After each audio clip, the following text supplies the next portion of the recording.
Hello বন্ধুরা, কেমন আছো সবাই? আশা করছি তোমরা সবাই অনেক অনেক ভালো আছো। আর আমিও ভালো আছি। আমি অনু, আমার এই ছোট্ট পরিবারে তোমাদেরকে জানাই অনেক স্বাগত, অনেক ভালোবাসা। আর আজকের হলো শুক্রবার, আর এখন কিন্তু ঘড়িতে বাজে 8:45 মতো। তো এখন থেকেই কিন্তু আমি আমার ভিডিওটাকে শুরু করছি। আর আজকের না সকালবেলা স্নান করে এসেই কিন্তু তারপর জামা কাপড় মেলাচ্ছি আর কি। আগে সকালে সমস্ত কাজকর্ম হয়ে গেছে, খাওয়া দাওয়াও কিন্তু হয়ে গেছে। আর সকালে না আমাদের জন্য সেরকমভাবে কিছুই বানায়নি। আমাদের ছিল ওই জল দেয়া ভাত, মানে পান্তা ছিল, ওটাকে একটুখানি আলু সেদ্ধ করেছিলাম প্রেসারে, তো ওই দিয়ে কিন্তু খেয়ে নিয়েছে। আর বাবানের জন্য একটু করেছিলাম ওটস, তো বাবানও কিন্তু সেটা খেয়ে নিয়েছে। আর তারপরে কিন্তু আমি পুজো টুজো করে কিন্তু চলে এসেছি এই জামা কাপড়গুলো মেলতে। তোমরা যারা আমার ভিডিও দেখো তারা কিন্তু দেখো আমার কিন্তু প্রত্যেক দিনই কাচা থাকে, একদিনও কিন্তু বাদ থাকে না। আর এখন করে আর একটু বেশি কাচা বেরোচ্ছে, কেন যেহেতু শীতকাল আর বাবানের তো একটা দুটো তিনটে করে পরানো থাকে, তো সেগুলোই কিন্তু এখন বেরোচ্ছে আর কি। আর এখানে দেখো আমি আমাদের ওই ব্ল্যাঙ্কেটটাকে কিন্তু একটু রোদে দিয়ে দিলাম। রোদ কিন্তু সেরকমভাবে বেরোয়নি, হালকা হালকা বেরিয়েছে, তাও কিন্তু দিয়ে দিয়েছি। আর তারপরে দেখো ছিল কয়েকটা জামা কাপড়। এই জামা কাপড়গুলো না চেয়ারের উপরেই রাখি, আর এটা কিন্তু 2-3 দিন ধরেই জমেছে আর কি। তো সেই জন্য ভাবলাম যে আজকের একটুখানি গুছিয়ে নিই। সেই মাদের বাড়িতে গেছিলাম, আর মা না জামা কাপড়গুলো তুলে রেখেছিল। তো এসে ভাঁজ করে আর করা হয়নি, আর সেখান থেকেই কিন্তু জমতে রয়েছিল। তো আজকেরে ভাবলাম যে এগুলোকে ভাঁজ করে নিই। আর বাবার মামা বাড়ি গেছিলো, সেই জামা কাপড়গুলোও ছিল, তো সেগুলোকেও কিন্তু আমি ভাঁজ করে নিচ্ছি। আর যত ঠান্ডা পড়ছে না বাবানের, মানে তত কি বলবো, জামা কাপড় বেশি বেশিই বেরোচ্ছে। ও ততই মানে টয়লেট করছে আর কি, মিনিটে মিনিটে। আর আমরা সত্যি কথা বলতে না প্যাম্পাস সেরকমভাবে পরাই না, কেন ওর প্রচণ্ড র্যাশ বেরোয়, তো সেই কারণের জন্য। আর তার জন্যই কিন্তু এত জামা কাপড় আরও বেরোচ্ছে আর কি।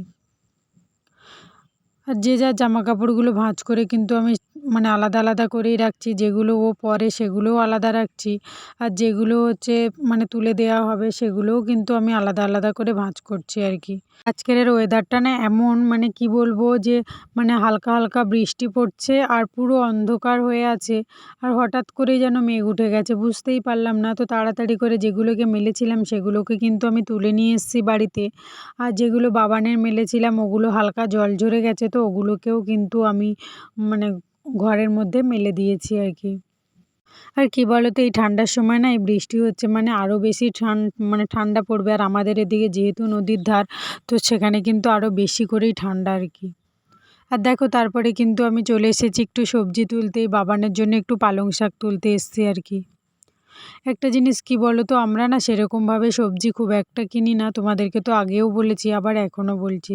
যেহেতু বাগানেই হয়েছে, বাগান থেকেই কিন্তু সব মানে তুলে তুলে নিচ্ছি। আর আর একটু একটু করে কিন্তু এইভাবেই আমরা টাকাটা বাঁচিয়ে রাখি, কেন ধরো আমাদের গ্রামের দিকে তো খুব একটা তো ইনকাম নেই, এই সব মানে চাষবাস করেই কিন্তু ইনকাম, তো সেই কারণের জন্য আর কি। আর এখানে দেখো যে আমার সামনে এই যে মানে গাছগুলো দেখছো পিছনে, এই যে টমেটো গাছ, এতেও কিন্তু টমেটো ফুল এসে গেছে, আর ফলও কিন্তু 2-1টা ধরেছে। আর পালং শাক, ধনেপাতা সবই খুব সুন্দর হয়েছে। আর এদিকে দেখো বেগুন তো হয়েইছে, 2-1টা করে হচ্ছে মোটামুটি। তো যা হচ্ছে মোটামুটি চলে যাচ্ছে সংসারটা। আর একটা জিনিস, মানে এখন কি বলো তো, পোকা না, লেদা পোকা লেগে গেছে আর কি। আর আমরা কিন্তু বাগানে মোটামুটি সব রকমই সবজি লাগিয়ে রেখে থাকি, তার কারণ হচ্ছে যাতে না কিনতে হয় সব কিছু। আর এই যে দেখছো যে মা এই যে কচুটা কুটছে না, এটা আমাদের পাশে মাঠেতে হয়েছিল, তো ওই মাঠের পুকুর থেকে আর কি তুলে নিয়ে এসছে, এটাকে ছোলা কচু বলে। কচুর ডাঁটাটা অন্য একদিনকে রান্না করা হবে, আর আজকেরে কিন্তু কচুগুলোকে টক রান্না করা হবে আর কি। আর আগের দিনের একটুখানি বাঁধাকপি ছিল হাফটা, তো সেইটা কিন্তু আজকের একটুখানি ঘন্ট করব। তাতে এই দুটো বেগুন তুলে নিয়ে এসেছি, বেগুন দেবো, একটু আলু দেবো আর কি। আর আমরা কিন্তু প্রত্যেক দিন কম বেশি একটু টাটকা সবজিই খাই, কেন কি বলো তো, আমাদের যেহেতু বাগানে তো হয়, আর বাগানের আশেপাশে মাঠে শাক সবজি সবই থাকে, তো ওখান থেকেই নিয়ে আসা হয় বেশিরভাগটা আর কি, মানে ওইভাবেই রান্না করা হয়। আর এখানে দেখো আগের দিন রাত্রে তোমাদেরকে দেখিয়েছিলাম মা কাঁকড়া ধরে নিয়ে এসেছিলো, তো সেই কাঁকড়া দিয়ে কিন্তু 2টো কাঁকড়া ছিল। সেই কাঁকড়াটাকে আজকেরে কিন্তু এই কচু দিয়ে টক রান্না হবে। আর কিন্তু হবে ওই মানে বাঁধাকপি একটু ছোটো কাঁকড়াগুলো দিয়ে করা হবে আর কি। সেরকমভাবে হয়নি, ছোটো ছোটোই হয়, এই প্রথমবার কিন্তু এই দুটো বড় কাঁকড়া হয়েছে আর কি। আর আমরা না মাছ কাঁকড়াও খুব একটা বেশি কিনি না, কেন পুকুরের মাছ যাই হোক হয়। আর এদিকে মানে পাশে যেহেতু নদী আছে, তো নদীতেও কিন্তু যায় কাঁকড়া ধরতে, মাছ ধরতে, তো সেখান থেকেই কিন্তু আমাদের মোটামুটি হয়ে যায়।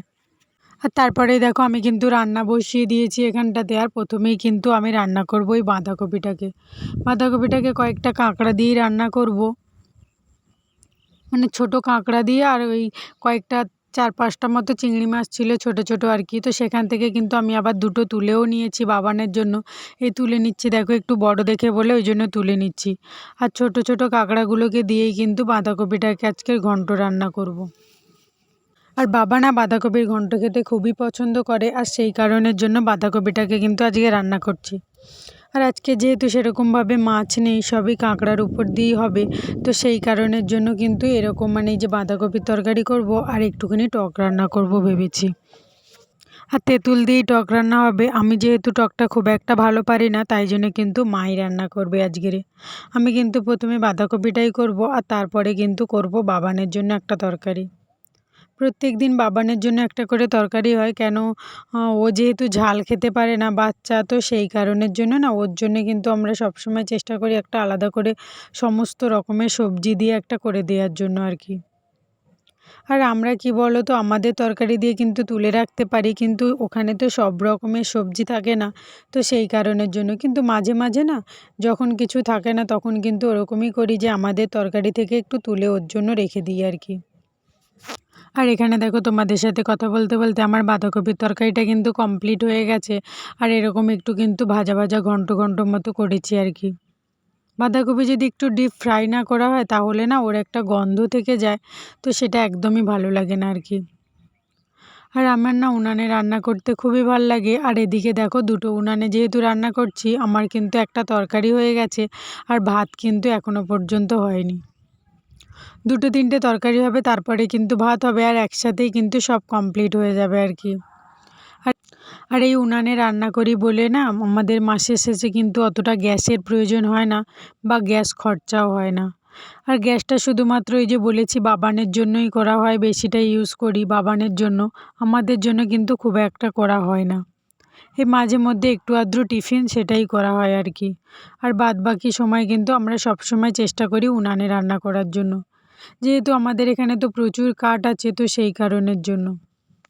তো যাই হোক, দেখো আমার কিন্তু বাবানের তরকারিটা কমপ্লিট হয়ে গেছে। আর এখানে দেখো মা কিন্তু রান্নাটা বসিয়ে দিয়েছে কচুর টক। তো প্রথমে একটু শুকনো লঙ্কা আর জিরে ফোড়ন দিয়ে দিয়েছে। একটু পাঁচ ফোড়ন দিলে না খুবই ভালো, মানে স্মেলটা খুব সুন্দর হয়, কিন্তু আমরা না পাঁচ ফোড়নটা খুব একটা বেশি খেতে পারি না, তবে খাই না এটাও বলবো না, খাই আর কি। আর তারপরে কিন্তু দেখো কচুটাকেও তুলে দিয়েছে, ভালো করে এটাকে কচু সেদ্ধ করে নিয়েছে ঢাকা দিয়ে দিয়ে। আর কি বলো তো, যদি ঢাকা দিয়ে না সেদ্ধ করে নেওয়া হয় না, কচু একদমই সেদ্ধ হয় না টক দিয়ে দিলে, সেই জন্য কিন্তু আগে আগে সেদ্ধ করে নিতে হয় আর তারপরে কিন্তু দিতে হয় টক। আর এই যে দেখো, এখানটাতে আমি ওই কাঁকড়া দুটোকে ভাঙলাম, একটা কাঁকড়া দেখো এত সুন্দর ঘি হয়েছে, মানে এটা পুকুরেও কিন্তু পাওয়া যায় না, আর কিনেও কিন্তু এত ভালো পাওয়া যায় না আর কি। আর দুটো কাঁকড়া ছিল, একটা তো এত সুন্দর হয়েছে, আর এই কাঁকড়াটা ছিল মেয়ে কাঁকড়া। আর শীতকালে না কাঁকড়া এমনি খুব সুন্দর টেস্ট হয় আর কি। আর জানো তো, এই কাঁকড়াটা যখন ভাঙছে মানে ভেঙে যখন করছিলাম, তখন না একটা কথা মনে পড়ছিল। আমার একটা মাসিমা আছে না, উনি বলেছিল, অনু তোদের বাড়ির ধার থেকে একটু কাঁকড়া নিয়ে এসে খাওয়াবি তো। তো সত্যি কথা বলতে কি বলো তো, এখানে না খুব একটা কিনতে পাওয়া যায় না, আর আমরা খুব একটা কিনতেও পারি না, তো সেই কারণের জন্য এই কাঁকড়াটা খাচ্ছি না, খুব ওনার কথা মনে পড়ছে আর কি। তো যাই হোক, দেখো আমাদের এখানে কিন্তু টক হয়ে এসছে, আর তেঁতুল মানে টকের কচু সেদ্ধ হয়ে গেছে, আর মা কিন্তু দেখো টকটাও কিন্তু দিয়ে দিয়েছে।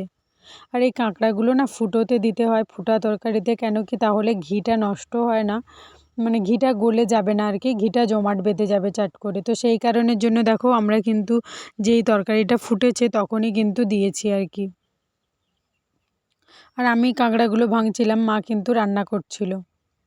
তো দেখো টকটাও হয়ে গেছে, আর টকটা না এত সুন্দর হয়েছিল কি বলবো। আর দাঁড়াগুলো দেখো, দুটো কাঁকড়ার তো 4টে দাঁড়া হয়, তো 4টে দাঁড়াই মানে এত সুন্দর হয়েছিল। আর এই যে দেখো বাবানের তরকারি, আর এইটা ছিল বাঁধাকপির তরকারি। আর এই দাঁড়াগুলোকে না এত বড় বড় ছিল, দাঁতে ভাঙা যাচ্ছিল না আর কি। তো বাবানের জন্য আমি একটু নড়াতেই ভেঙে দিয়েছিলাম। তো বন্ধুরা, আজকের ভিডিওটা কিন্তু আমি এখানটাতেই শেষ করব। যদি কোনো ভুল ত্রুটি করে থাকি তাহলে কিন্তু অবশ্যই তোমরা মার্জনা করে দিও। আর যদি একটুও তোমাদের মনে জায়গা করে থাকি তো অবশ্যই একটা like, comment, share and subscribe করে দিও। টাটা, দেখা হচ্ছে নেক্সট ভিডিওতে।